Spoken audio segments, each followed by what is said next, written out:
Dun, dun, dun. Time to play the game. Dun, dun, dun, dun, dun, dun, dun. Dun, dun, dun. Time to play the. I am the game. You wanna play me? I am control. No one can play me. Now change your name. You're gonna change your name. You're gonna die in flames. Time to play the game. All right, people. I know that's a little bit over the top. I couldn't memorize all the lyrics, but this music video in my series is a very special and very interesting video. I got to make these videos very fun, exciting, and unpredictable on my YouTube channel. It's going to be MotorHead versus Linkin Park. Yeah, this is a very interesting and very creative video of two rock bands that are from the same genres, but from two different time periods. MotorHead start their music career in the 1970s. Back then, you had rock bands like The Who, Pink Floyd, and let's not forget Queen. And in that same time period, MotorHead popped up. They were like in your face, knock the walls down, we don't give a fuck type of rock band. You know, they talked about oppression, sex, rock and roll, drugs, you know, opportunity, fame. And the lead singer, who's presently no longer with us. And I send my condolences to that rock band because I didn't know who he was, but I heard his voice for so many years on the radio. And it wasn't until I started watching professional wrestling, WWE. Back then it was called WWF, but you know, Vince McMahon and the legal team went to court because the Animal Wildlife Foundation said they didn't like the fact that Vince McMahon's wrestling organization has their logo, and Vince had to change the logo to WWE. In the late 1990s, early 2000s, the screenwriters who work for the WWF creative writing team decided they wanted to do something for Triple H's character gimmick. You know, they were tired of calling him Hunter Hearst Helmsley, so they called him Triple H the Game, the cerebral assassin. And he had his theme song change from My Time to Time to Play the Game. That's when you hear the lead singer go, dun dun dun dun. Dun, dun, dun, dun, dun, dun. Time to play the game. That's when you hear that hook in his song. And that song made Triple H's wrestling career 10 times more than you could possibly could imagine. All of a sudden, Triple H comes out. He's put on 35, 40 pounds of muscle. He looks like the Wolverine from the X-Men. You know, he comes out with his shirt, you know, he's buffed. He comes out with a water bottle and he spits that out and he does his gremlin face. You know you're about to get your ass whooped. When Triple H does that, you know you're about to get your ass whooped. And that song says everything you can say about Triple H. You know, and right when he won his first championship is when the song, you know, they changed the song up. Now, Triple H has had other rock bands come in and do his songs. You know, U2 did one when he got hurt in 2001, where it was Triple H and Stone Cold Steve Austin against Chris Jericho and The Rock. It was a tag team match between them two. And Jericho injured Triple H. U2 did his song. But when Triple H came back, they did Here Comes the Pain. And then that was a remix. And then the people who's known as MotorHead came in, and Triple H loved the lead singer so much that he asked Vince McMahon that from now on, I don't want no other rock band to do my theme song if it's not MotorHead. And Vince, you know how Vince is. Sure, whatever it is, Hunter, let's do it. Yeah, that's my Vince McMahon voice. I know it's a terrible generic knockoff. Anyway, Triple H had that song, and by the time we got to 2004, he, you know, had an updated version. Dun, dun, dun, dun, dun. Evolution. I see the line in the sand. Trying to find out who I am. Evolution. Triple H had him do that song. So he now had Time to Play the Game, Time to Play the Game remix, Evolution, Triple H, Ric Flair, Randy Orton, Batista. Then he came out with another song, like maybe 3 years after that, and remixed the game song again. Dun dun. On your knees, dog. Bow down to the king. On your knees, dog. On your knees. There's only one King of Kings. And this was for the next 10 years. No professional wrestler in the history of wrestling gets a rock band and it lasts for the decade. The only wrestler besides Triple H that would do that was John Cena. But this video ain't about John Cena, and it ain't really about Triple H. I'm talking about the rock band MotorHead. My exposure to MotorHead was watching professional wrestling.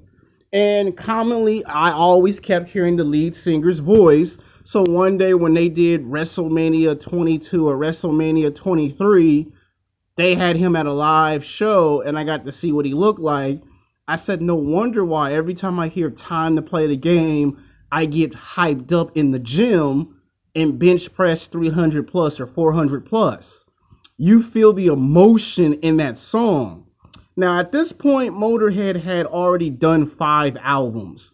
It was in the 70s they put out 3 albums. You get to the 80s, they had already done an album. They get to the 90s. So they had already done, like, by the time they got to Triple H, they had already done like 5 to 8 albums and was working on album number 9. And when Triple H wasn't wrestling or wasn't training for a match, Triple H would be seen publicly going on an airplane flying to see them perform live in concert, and would even go on stage and do his Triple H thing. And in fact, he got to see them do album number 10, album number 11, and the lead singer would hang out with Triple H backstage after every wrestling match. And they even took pictures when Triple H had won the championship belt, when Triple H became something in wrestling history that only a few wrestlers go down in history as, and that's being a 13-time or 14-time world heavyweight champion. And Triple H even mentioned that in his autobiography. And there are private photos of Triple H in the rock band that are not released to the public for obvious reasons. And Triple H even got invited to his funeral in 2015 to, do this in the celebration of the memory of the lead singer. And, that's when I found out that, that's when I learned more about him. So these guys were great in the 70s, the 80s. They had their fights, and they've had, copyrights. They've had other people come in and try to, break up the band, split them up. They had like almost 10 different people join this band. So there's been people that came and gone, come back. And when it's all said and done, they've put out like 12 to 13 albums.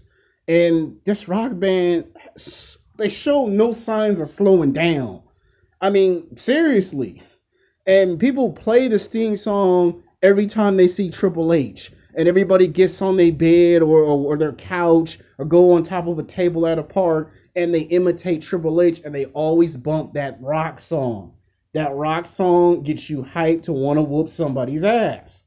Now, on the other hand, we have another rock band who got their start in late 1996, early 1997, and that was a rock band called Linkin Park. These guys were new, they were fresh, no one had never seen them. They were from Laguna Hills of California, and these guys were looking to make a name for themselves. And they were being compared to a rock band from the early 1990s called the American Rejects. A lot of people thought they were a copycat. They felt that people were insulting their intelligence. They didn't like the comparison, and they wanted to prove that they were not a carbon copy of all the other rock bands. Like, they were being compared to Saturday Night Rejects, Saliva, Corn, Disturbed, Drowning Pool. They were being compared to all of these rock bands. And the lead singer wanted to prove that you can come from a Christian background and still break into the industry and still do it with some class, but with rock style. And he really proved to a lot of his critics that he could do it. You know, their album, got platinum overnight, but it wasn't until 1999, 2000 that they got onto the charts and was whooping ass. At that point, they had put out 2 albums, 3 albums. They even popped up in video games, animated movies, and these guys were getting their national exposure wherever they can get it. And then they came out with the one song that really made people pay attention to Linkin Park. Doom, doom, doom, doom, doom, doom. It's all just in the end. I tried so hard to lose it all. In the end, it doesn't even matter. I tried so hard to lose it all. Back when then to the end. Back when you was acting like you were a part of my property. That song originated with a lot of people. Either someone passed away, you would play that song. Either you were depressed, or you broke up with your girlfriend, or you lost your best friend, you play that song. You can't tell me that there weren't people driving up the street bumping that song. Then, of course, there's the other song, Numb. Remember the first movie of Transformers? Again, Linkin Park showed that even though their sound of music changed a total of 5 times, at that point they had done like 5 or 6 albums. They got a call from Paramount, and they ended up doing the theme song for the Transformer movies. And again, Linkin Park showed that they could still compete even though it was now the 2000s. So they managed to survive the 1990s, the 2000s, and the late 2000s.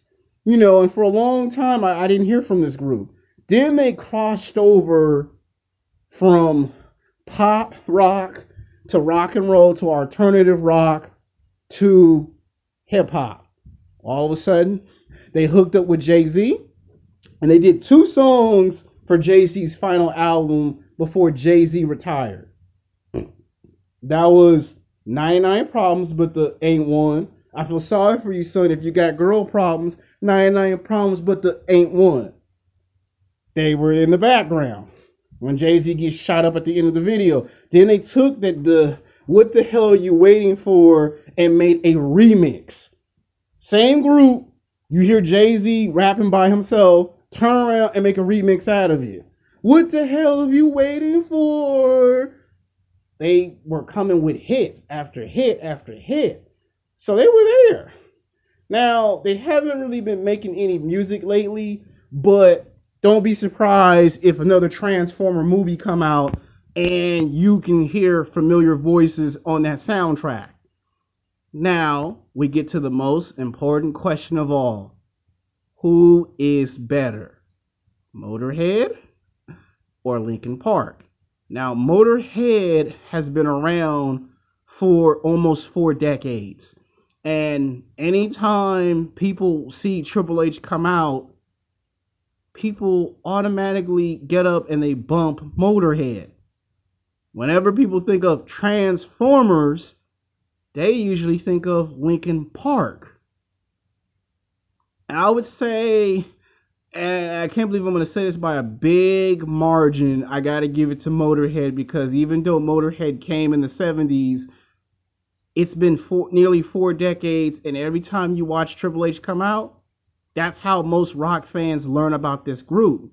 This group was able to get generations that didn't even know they exist to look at all their to go back and listen to all their other albums. Linkin Park is great, but what hurts their exposure is that they had a period where they got into a lot of fights. Certain band members left. Certain members came back. There was lawsuits, legal suits. They didn't put out no music for a period, and then they put some music out, but didn't nobody know they had made a comeback.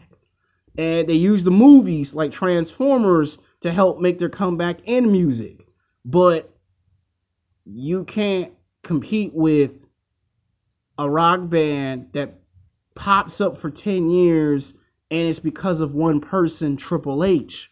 So that's why Motorhead kind of wins over Linkin Park. I'm not saying Linkin Park suck. They don't. Because when they got with Jay-Z, they got to help Jay-Z close out his final album and retiring. And it's hard to look at both groups and see which one had a bigger impact.